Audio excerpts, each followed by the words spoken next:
remember sitting at that big wooden table in my daughter's living room, the smell of her expensive vanilla candle filling the air. In front of me was a stack of papers, neat and thick, with a shiny black pen waiting on top. My daughter, Amanda, smiled too much that day.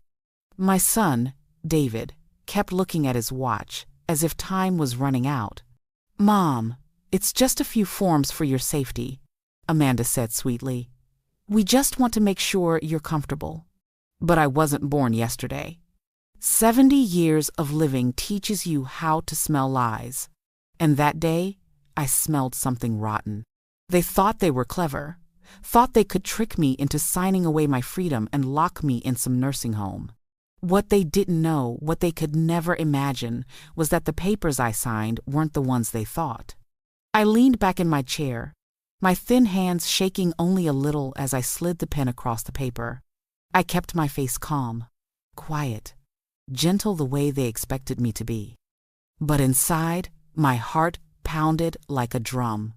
I knew what I was doing. Every stroke of my pen was not a surrender, but the start of my revenge. When I finished, Amanda sighed with relief, and David grinned. They thought they had me, but I smiled too, because the trap they had set for me had already turned against them. And that's where you must wonder, what did I sign that day? And how could a 70-year-old woman outsmart her own children? Well, to understand that, I need to take you back. I wasn't always a woman sitting in a chair with silver hair and tired bones.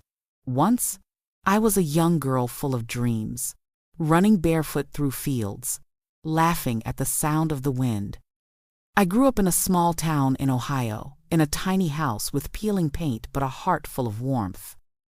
My mother taught me kindness. My father taught me strength. And together, they taught me that family should never be built on greed. Amanda and David grew up in that same little house, though by then we had more. Their father, my late husband John, worked 2 jobs to buy us a better place. A brick home with 3 bedrooms, a backyard swing, and roses in the front yard. He adored those children. I adored them too. I gave them everything I had, my time, my love, my cooking, my patience. I tucked them in at night with stories about bravery and kindness. I never imagined that one day, those very children would try to put me away, like an old book they no longer wanted to read. But life has a way of showing you who people really are. It started small.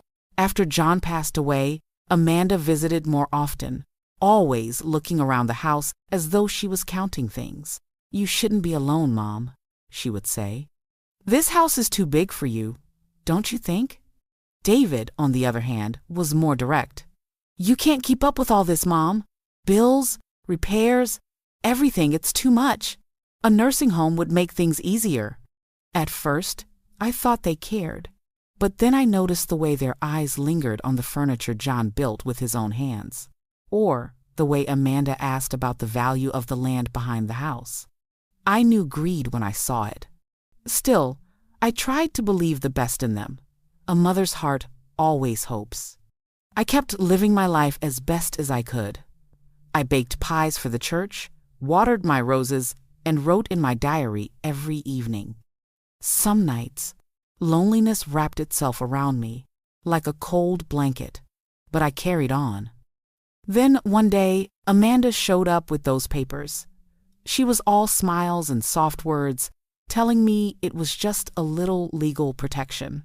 "So we can take care of you, Mom," she said. David leaned against the wall with his arms crossed.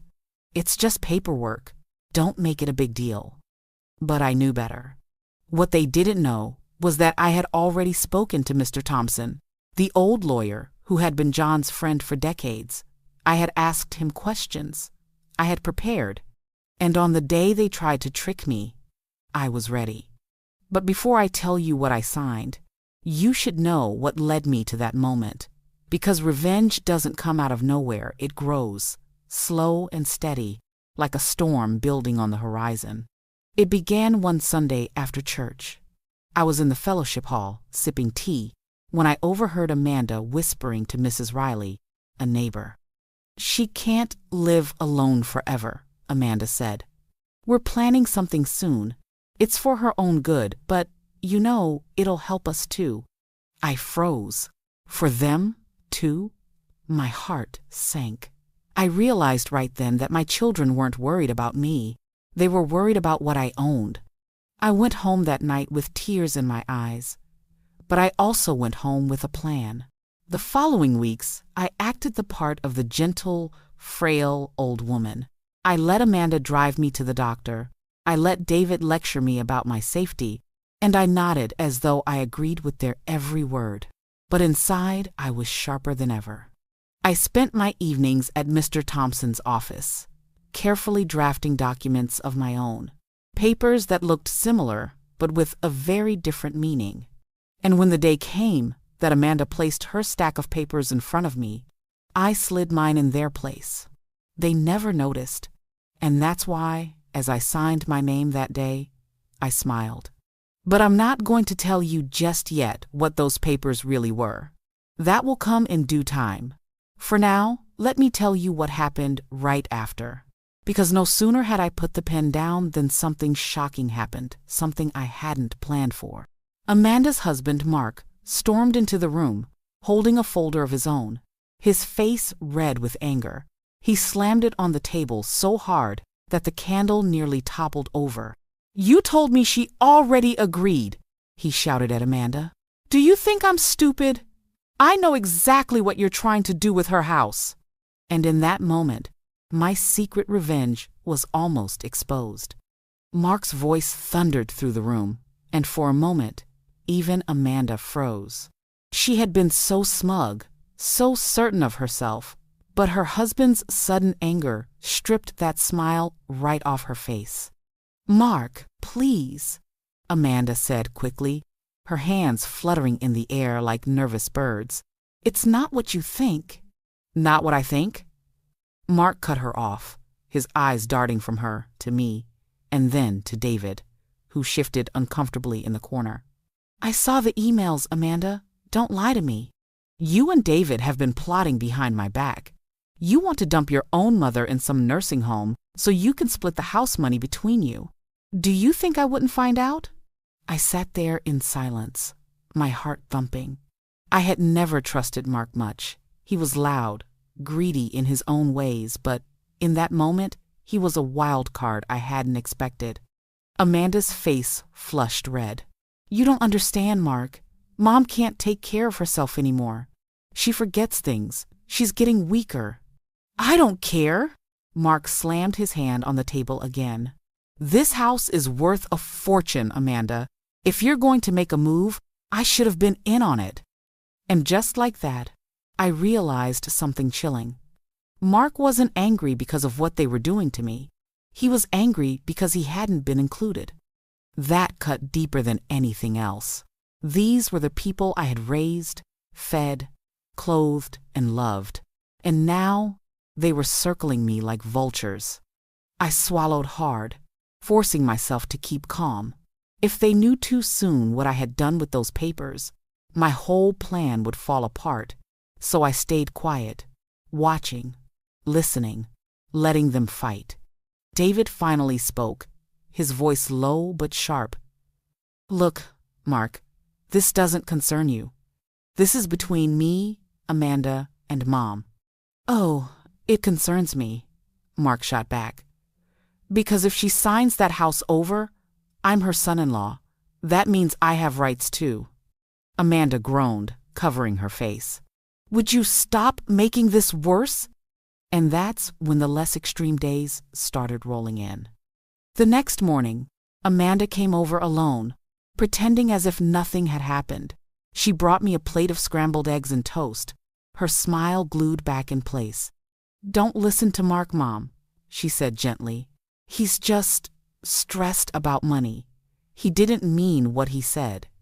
But her eyes betrayed her. They darted nervously toward the desk drawer where I had slid the papers the night before. David started calling more often too, checking up on me in a voice that was just a little too sweet. "Hey, Mom, just wondering how you're doing. You know we love you, right?" Love. What a dangerous word when it's spoken by people who only want your things. I kept up my role, smiling, nodding, thanking them for their care. All the while, I watered my roses, baked my pies, and whispered to John's old photograph at night, "Don't worry, love. I'm not as weak as they think." But tension kept growing. Every visit was another chance for one of them to slip, to let their greed show. And though I hated the ugliness of it all, a part of me found strength in knowing I was always one step ahead.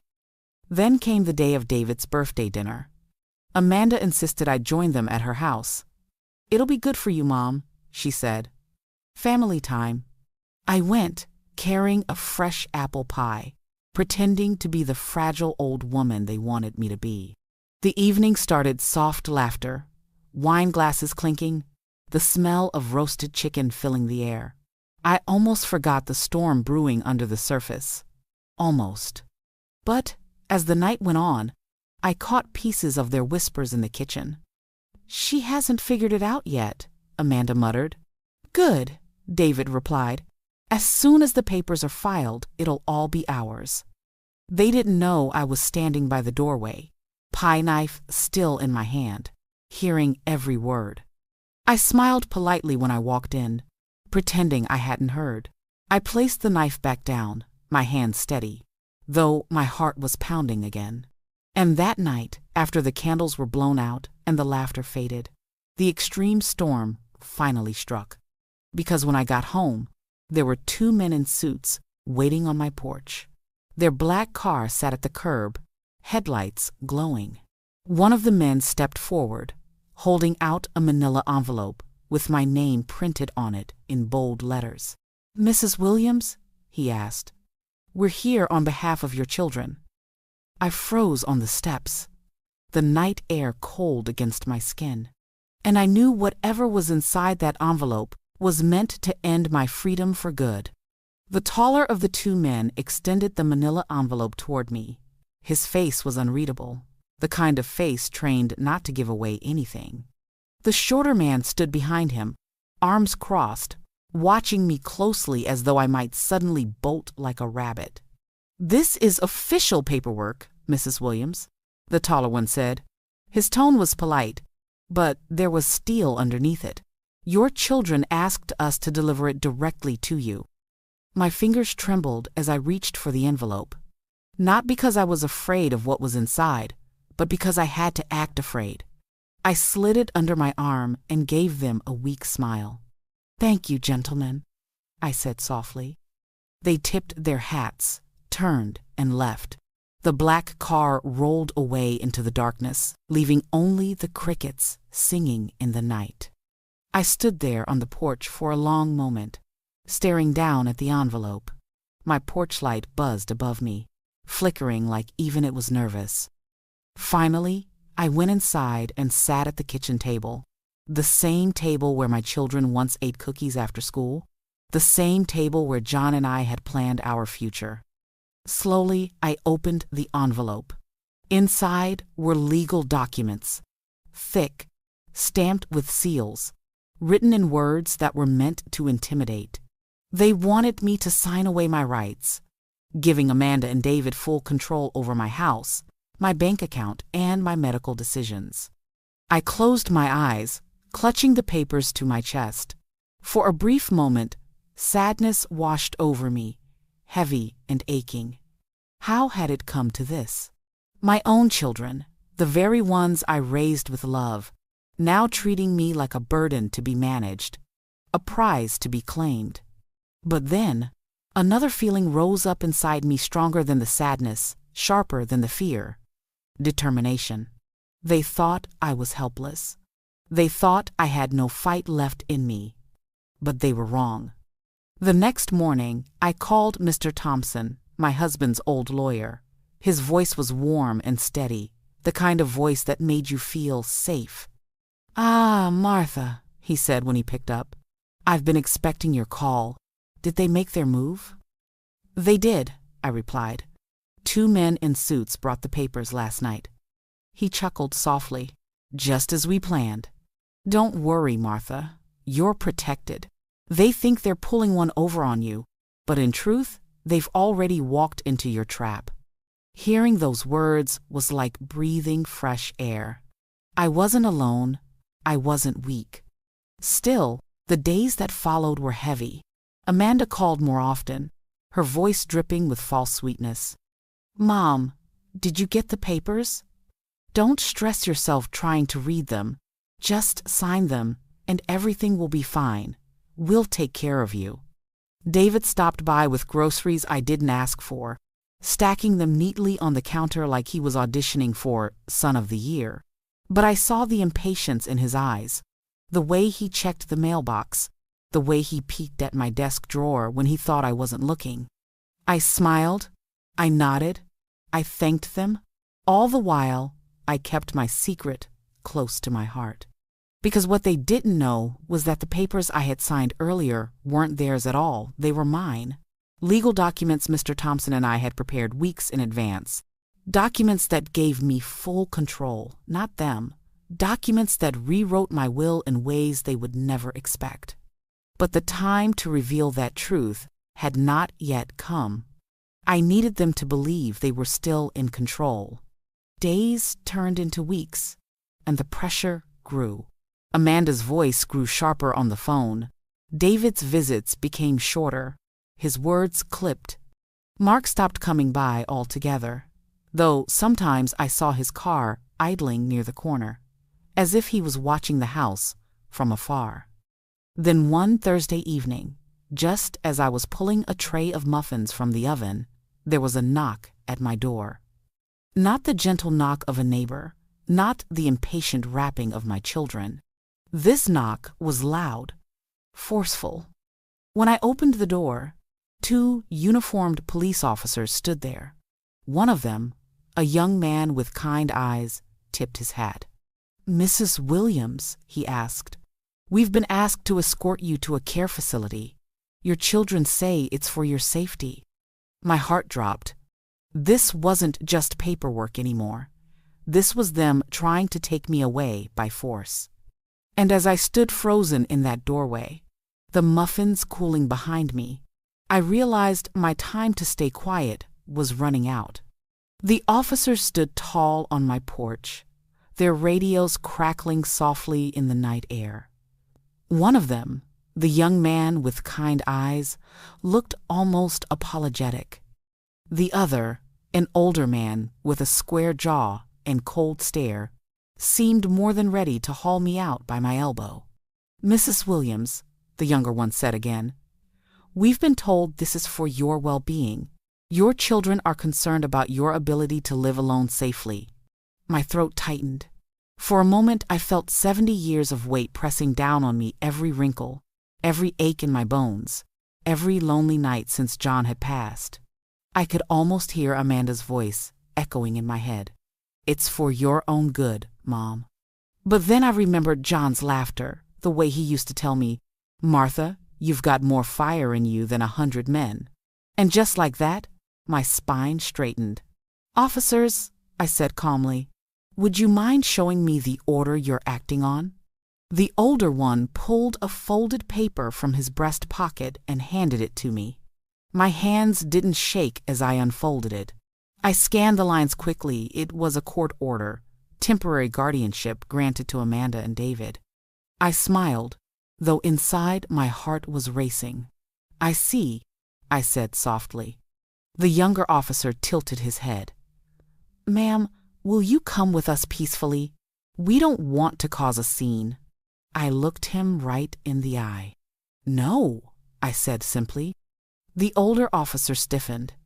"Ma'am, you don't have a choice." "Oh, but I do," I replied, my voice steady as stone. "And I suggest you call your station before you take another step, because those papers you're holding," I tapped the court order with my finger, "aren't valid anymore." Both officers blinked. The younger one shifted uncomfortably, glancing at his partner. "What do you mean, ma'am?" he asked. "I mean," I said, leaning on my cane, "that my lawyer filed new documents weeks ago. Legal, binding documents that override anything Amanda and David tried to push through." And if you don't confirm that with your station, you'll be the ones breaking the law tonight, not me." Silence fell heavy on the porch. The older officer narrowed his eyes, but the younger one nodded slowly. "We should verify, sir," he said to his partner. The older man grunted, clearly annoyed, but he pulled out his radio and stepped aside to make the call. I stood there in the doorway, breathing slow and deep. My heart was pounding so loudly I was sure they could hear it, but I kept my face calm. Minutes passed, like hours. Finally, the older officer returned, his jaw tight. He gave me back the paper, crumpled now from his grip. "There seems to be conflicting documentation," he muttered. "We've been told to hold off until further notice." I almost smiled. Almost. But I kept it inside. "Thank you, officers," I said kindly. "Would you like a muffin before you go?" The younger one chuckled nervously, shaking his head. They tipped their hats and left, their car disappearing down the street. I closed the door behind me, leaning against it as my knees finally gave way. I sank into the nearest chair, my body trembling with both relief and rage. I knew then that Amanda and David weren't going to stop. The papers hadn't worked, the police hadn't worked, which meant their next move would be even more desperate. And I was right, because 2 days later, I woke up in the middle of the night to the sound of glass shattering downstairs. Someone had broken into my house. The crash of breaking glass tore me out of sleep like a thunderbolt. For a moment, I thought I was dreaming. 70 years of nights had taught me the difference between a dream and reality. But this sound was too sharp, too violent. I sat up in bed, my heart hammering against my ribs. The old clock on the dresser glowed 2:14 a.m. The house was dark, the kind of dark that presses heavy against the windows. Then I heard it. Footsteps on the hardwood floor downstairs. Slow, careful. I clutched the edge of the blanket, forcing myself to breathe quietly. My mind raced. Amanda? David? Or someone they had sent? Whoever it was, they weren't here for kindness. I reached for the drawer of my nightstand. Inside was the small flashlight John had kept by the bed, still working after all these years. I held it tight, not turning it on yet. Light would only give me away. The footsteps grew closer. A floorboard creaked, then another. Whoever it was knew their way around the house, or thought they did. I whispered in my heart, "John, give me strength." Slowly, I slipped out of bed, my bare feet pressing against the cool floor. I knew every inch of this house, every corner, every loose board. That was my advantage. I crept toward the hallway, listening. The intruder paused, then moved again. A drawer slid open downstairs, my kitchen drawer, the one with the knives. My stomach twisted. I backed into my room again, searching quickly. My cane leaned by the dresser, heavy enough to swing if I had to. I grabbed it, my hands sweating. Then came a sound I didn't expect. A voice, low, muttering. "Where is it? It's gotta be here." It wasn't Amanda's voice. It wasn't David's. It was a man's voice, deeper, rough around the edges. I froze. Who was this? Had my children hired someone to dig for the papers? Or was this someone else who'd caught the scent of money? I pressed myself against the wall, straining to hear. He shuffled through more drawers, papers rustling, things clattering to the floor. Then he cursed under his breath. Damn it, where'd she hide it? My blood ran cold. He's looking for the documents. I should have called the police. I knew that. But my phone was on the kitchen counter downstairs, charging, right where he was. So I had only myself. Quietly, I moved toward the stairs. I stayed in the shadows, gripping my cane. My knees ached, but I ignored the pain. I leaned forward slowly until I could see him. He was tall, broad-shouldered, dressed in dark clothes. His face was half hidden by a cap. He was rifling through the desk drawer where I kept my diary, tossing pages onto the floor like they were nothing. And then he found something. He held up a folder, squinting at it in the dim moonlight spilling through the window. "That's it," he muttered. My heart skipped. That folder contained notes, not the real legal papers. But he didn't know that. I almost let out a laugh, but I bit it back. Instead, I stepped carefully, silently, down one step, then another. But the third step betrayed me. It groaned under my weight. The man's head snapped up. His eyes met mine across the dark room. And in that instant, I knew he wasn't just here to steal.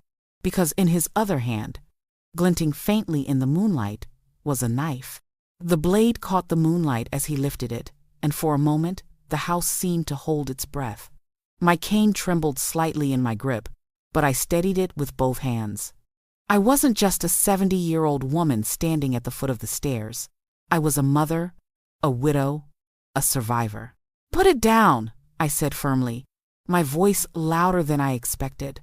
The man smirked, his teeth flashing in the dark. "You shouldn't be awake, old lady. This'll go easier if you just sit yourself back down." I tightened my jaw. "That folder isn't what you think it is." He laughed, low and harsh. "We'll see about that." He slipped the folder under his arm, still holding the knife. I took one more step down. The wood groaned again, but I didn't care.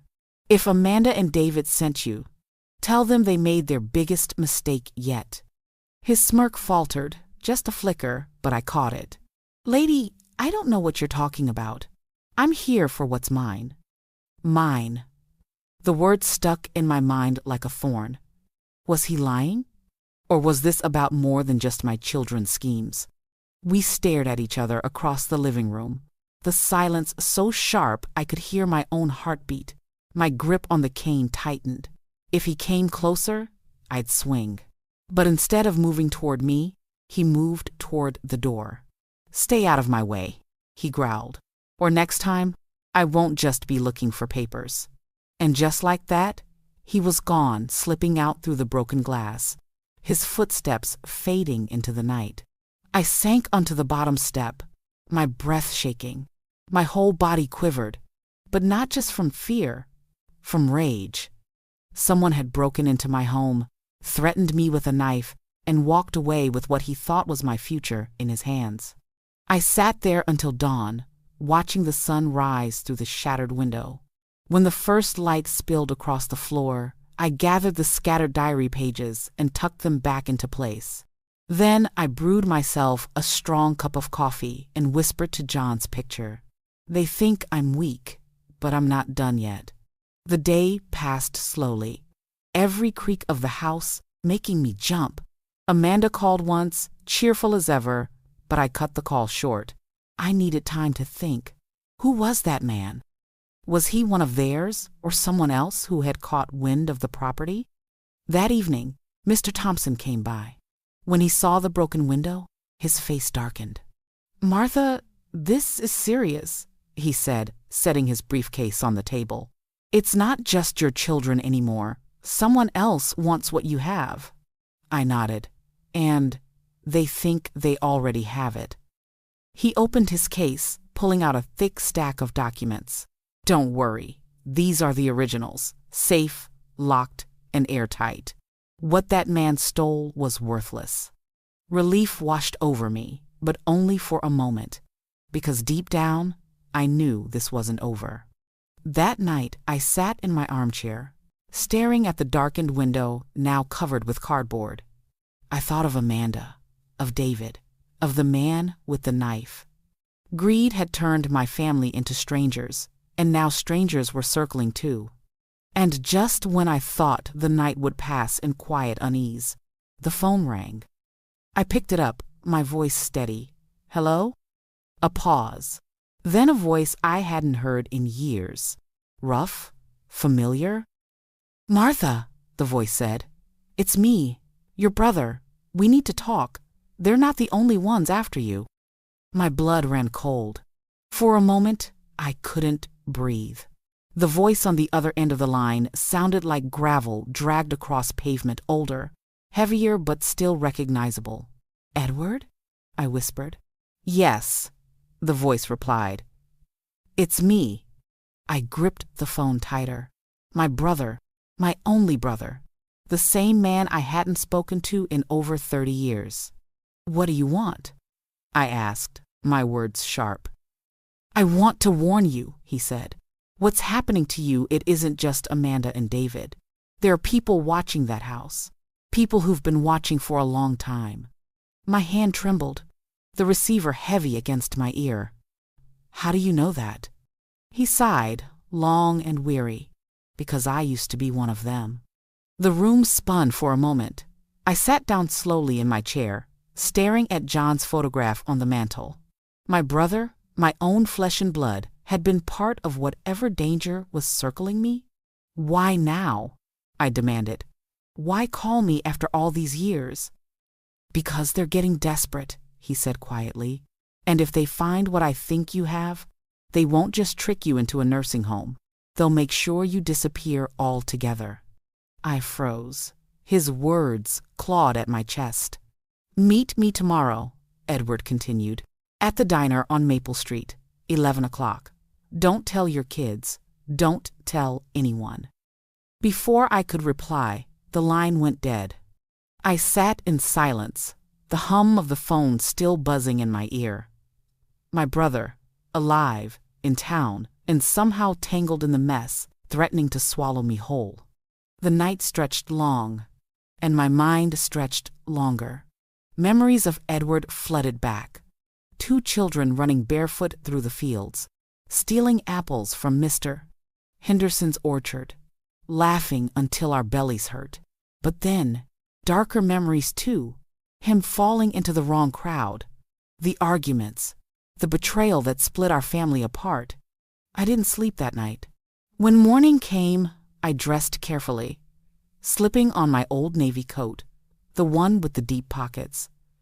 I tucked my cane under my arm, not just for support, but for defense if I needed it. Then I locked the door behind me and walked slowly, deliberately, to Maple Street.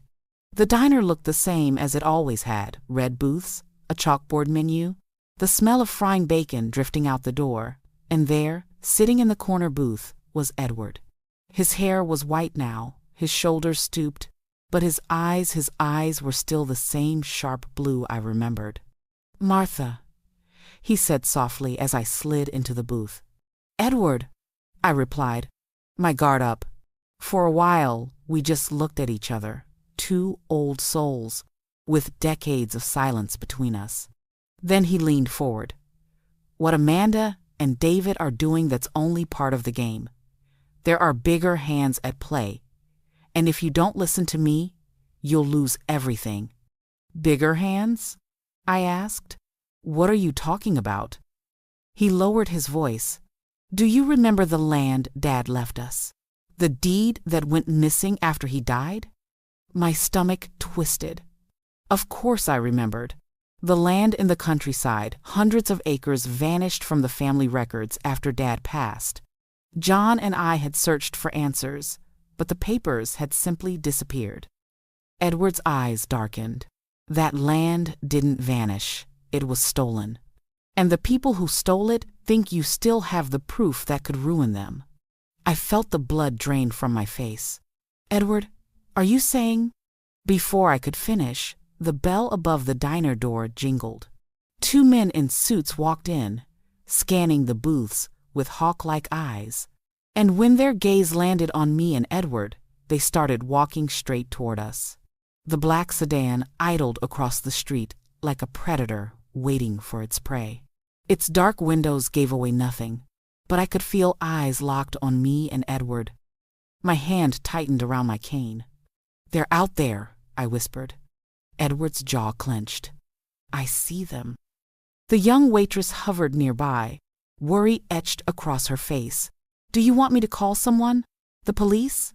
"My uncle's a deputy." Edward raised a hand quickly. "No police," he said firmly.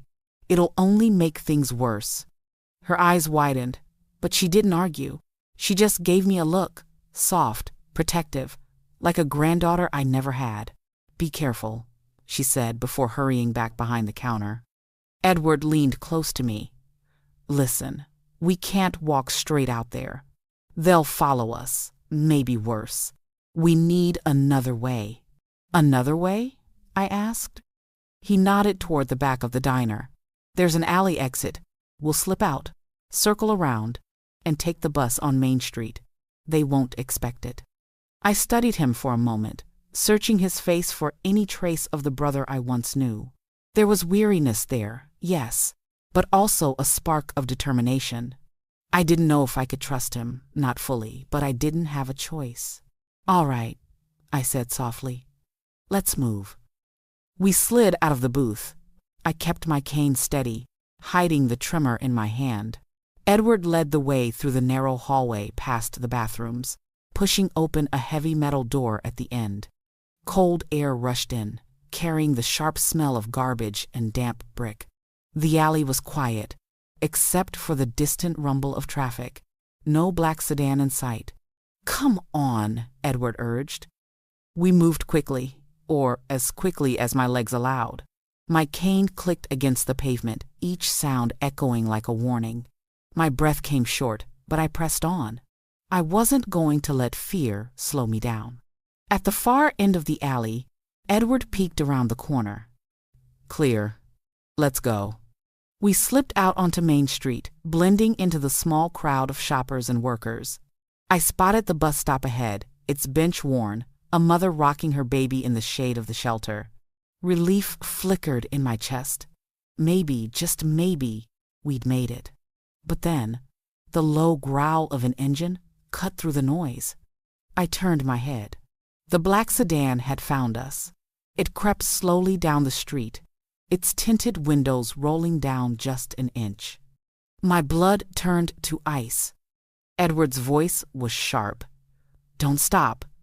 Don't look at them. Just keep walking." I tried. Lord knows I tried. But when the car pulled alongside us, the shorter man from the diner leaned out the window. His grin was wide and cruel. "Nice try, Mrs. Walker," he called. "But you can't run forever." The sedan sped ahead, cutting across traffic before skidding to a stop at the corner. Doors flew open. The men stepped out, blocking the path to the bus stop. Edward cursed under his breath. "This way." He grabbed my arm, tugging me toward a narrow side street. My heart hammered, my legs burned, but adrenaline pushed me forward. We stumbled into the shadows between buildings, the sounds of footsteps pounding behind us. "Faster, Martha," Edward urged. I pushed myself, every muscle screaming, every breath sharp. We turned a corner, another, the maze of back streets swallowing us. Finally, Edward yanked me into a recessed doorway, pressing a finger to his lips. We held our breath as the footsteps thundered past, the men shouting to each other, their voices fading as they ran further down the alley. For a moment, silence. My chest heaved. Sweat slicked my palms. I leaned against the cold brick, clutching my cane like a weapon. "We can't keep this up," I whispered. "I'm not 20 anymore." Edward's face was pale, his own breath ragged. "I know. That's why we're going to the cabin. Tonight. It's our only chance." I wanted to argue, to tell him I was too old for running, too tired for secrets, too worn down by betrayal. But before the words could form, something caught my eye. A small, folded envelope, tucked into the crack of the doorway we were hiding in. I reached for it, my fingers brushing the paper. Edward frowned. "What's that?" I opened it carefully. Inside was a single sheet of paper, and written on it, in bold letters, were just 5 words. "We know about the cabin." For a long moment, neither of us moved. The note trembled in my hands, the letters glaring back at me like a cruel joke. "We know about the cabin." My mouth went dry. "Edward," I whispered, "how could they know?" His face drained of color. "They shouldn't. That cabin was our secret. Nobody but you and me ever knew about it. I shot him a hard look. Are you sure about that? He opened his mouth to protest, then stopped. His eyes flickered away, shame carving lines deeper into his face. You told someone, I accused. He hesitated. Not exactly. I slammed the cane tip against the pavement. Not exactly. Either you did or you didn't. His voice broke. It was years ago. I was desperate. They offered me money, Martha, more than I'd ever seen in my life. I thought I could control it, thought I could keep you out of it. I didn't think it would come back to haunt us like this. Anger surged in my chest, hot and sharp. I wanted to scream, to strike him, to run as far away as I could. My own brother had betrayed me once, and now I was supposed to believe he wouldn't again? But then I saw his hands. They were shaking, not from fear of me, but from fear of them. I made a mistake, he said softly. The biggest mistake of my life. And if I could take it back, I would. But right now, we don't have time for me to earn back your trust. Right now, we have to survive. His words settled over me like a heavy blanket. He was right. The anger could wait. My survival couldn't. I folded the note back up and shoved it deep into my coat pocket. Fine, I muttered. But if you betray me again, Edward, I swear you'll regret it. He nodded solemnly. Fair. We slipped out of the doorway, our footsteps cautious. The streets were quieter now, but every shadow felt alive, every corner a threat. As we walked, my mind wandered. I thought about Amanda and David, sitting comfortably in my house, thinking I'd soon be tucked away in a nursing home, while they divided up my life like vultures around a carcass. And here I was on the run, hunted, clutching secrets even I barely understood. What had my life become? And yet, beneath the fear, something stirred inside me. Strength, defiance, a fire I thought had gone out years ago. They wanted to break me, to erase me, but I wasn't going down easy. Not now. Not ever. By dusk, Edward led me to the edge of town, where the streetlights grew sparse and the woods crept close. The bus to the countryside comes through here, he explained. It'll take us close to the old river road. I nodded, lowering myself onto the bench at the stop. My legs ached, my bones heavy, but I stayed upright. Edward paced nervously, his eyes scanning every passing car. The shadows stretched longer, the chill biting deeper. Finally, headlights appeared down the road. The rumble of a bus engine. Relief swept over me like a warm tide. Here it comes, Edward murmured.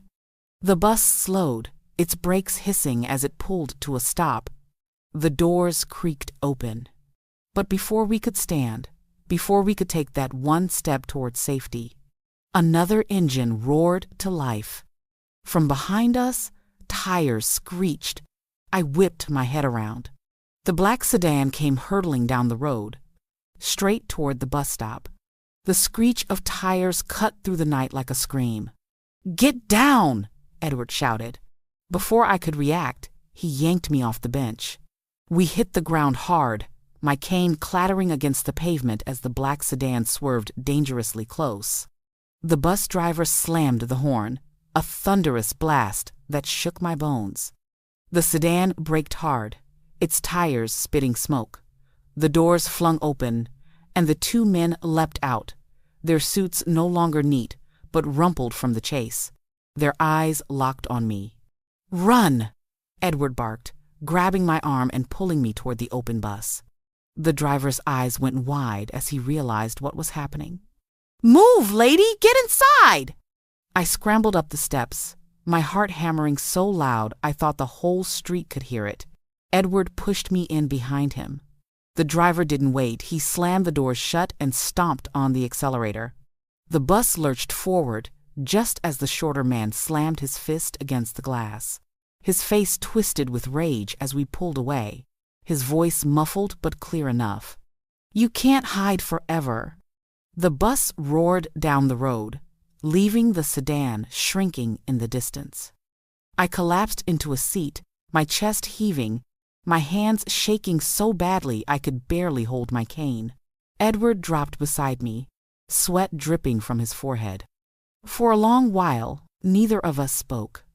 The hum of the bus engine filled the silence, broken only by the occasional cough of another passenger.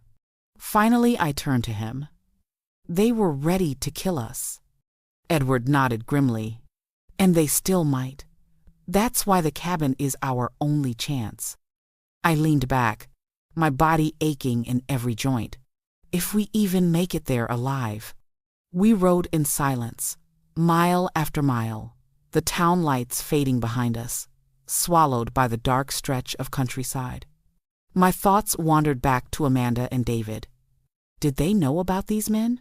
Were they working with them, or just playing their own greedy game? And if these strangers knew about the cabin, what else did they know?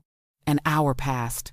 The bus rattled down the old river road, the forest thickening around us, branches clawing at the windows like skeletal fingers.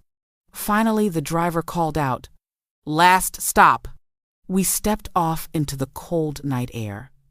The road was empty, the woods dense and silent except for the croak of crickets. Edward pointed ahead. "The cabin's about a mile from here. We'll walk." I tightened my coat around me, steeling myself for the trek.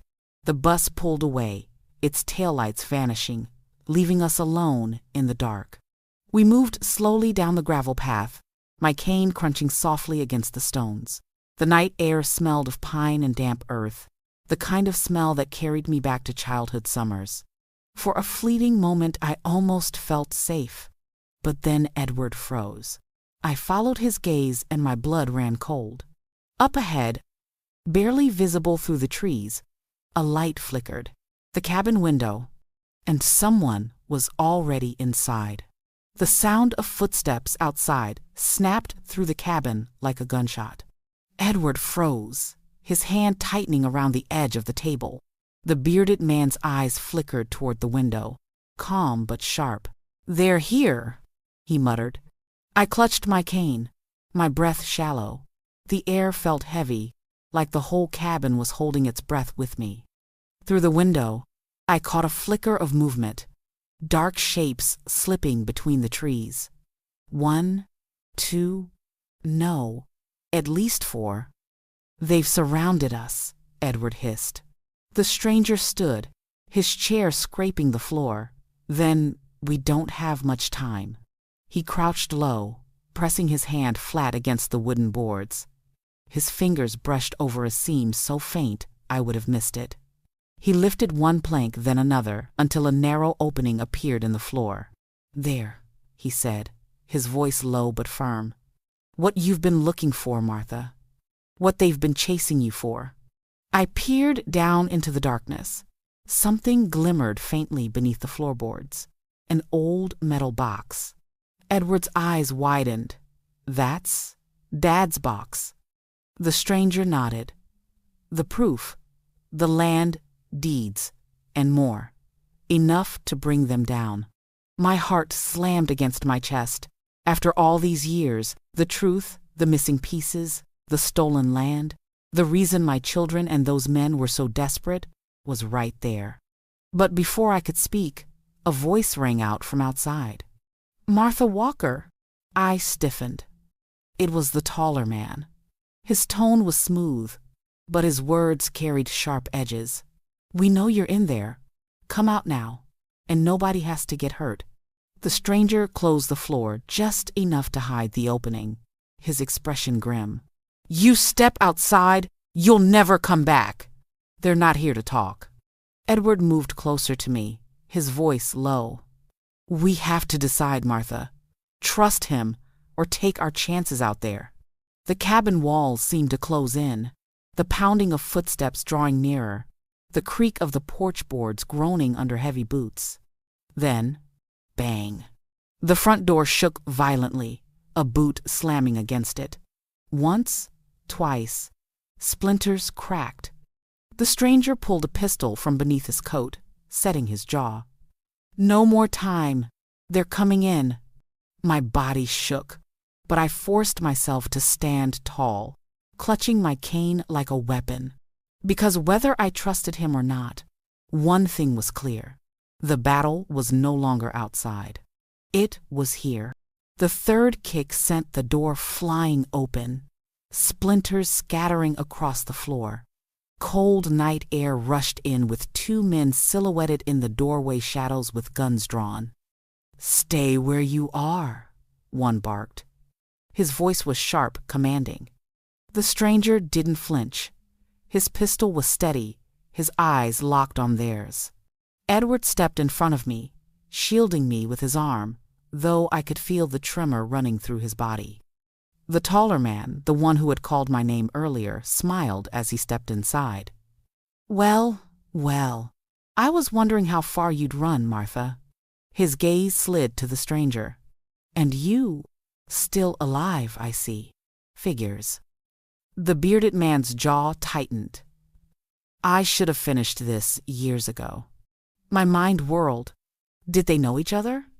Before I could ask, the taller man raised his gun. The stranger fired first. Bang! The shot lit up the cabin in a flash. One of the men at the doorway crumpled, clutching his shoulder. Chaos erupted. "Down!" Edward shoved me toward the table as gunfire tore through the wooden walls. Splinters and dust rained down. The stranger moved with a deadly calm, ducking behind the hearth, returning fire with precision.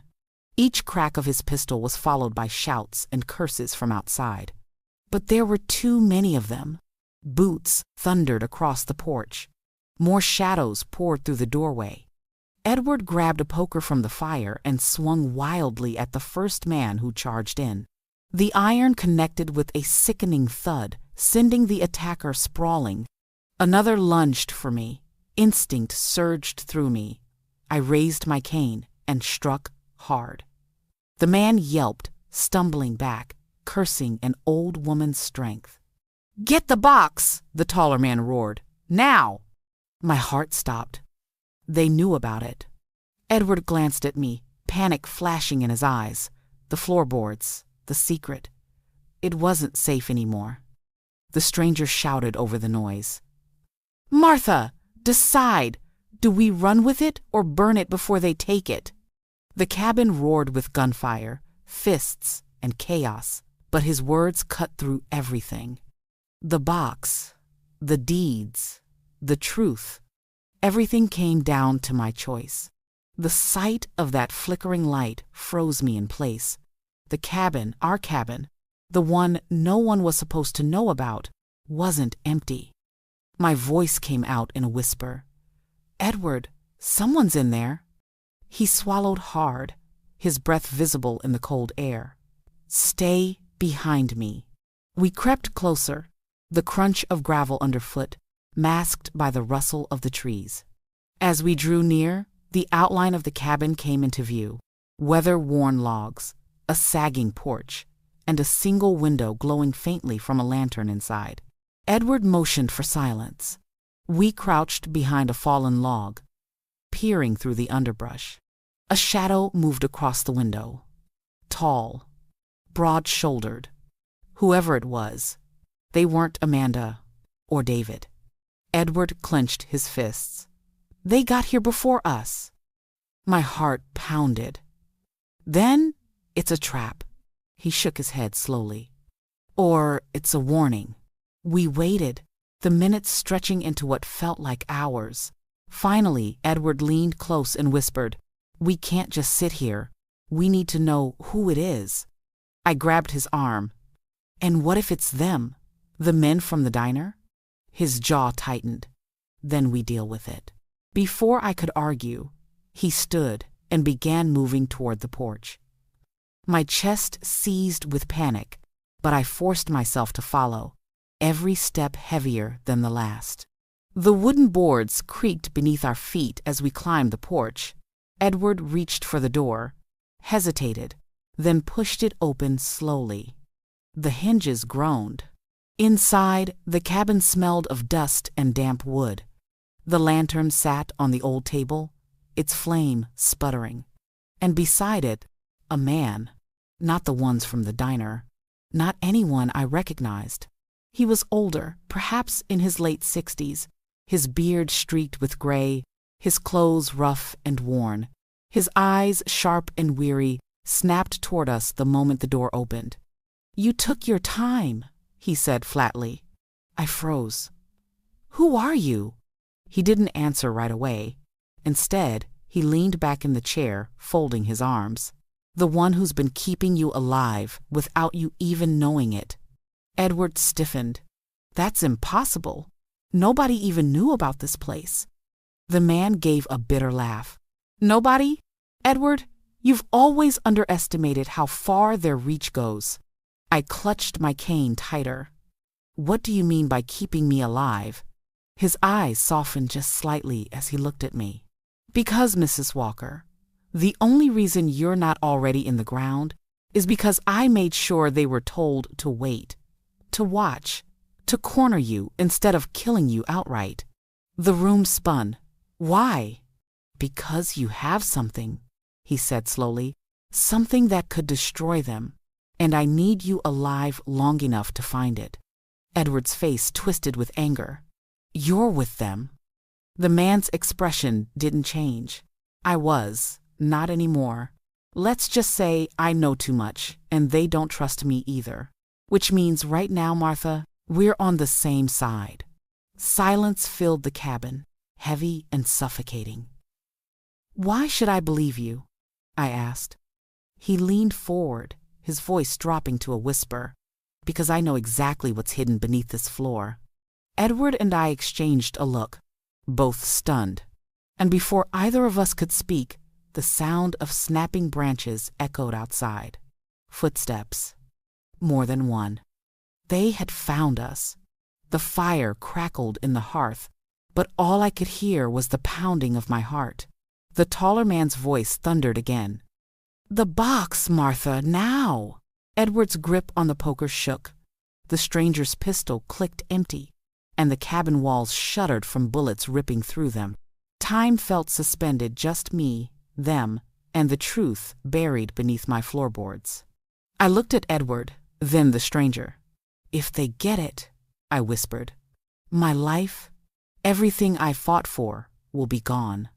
The stranger's eyes were steel. "Then don't let them take it." My decision was made. I dropped to the floor, my fingers finding the loose board.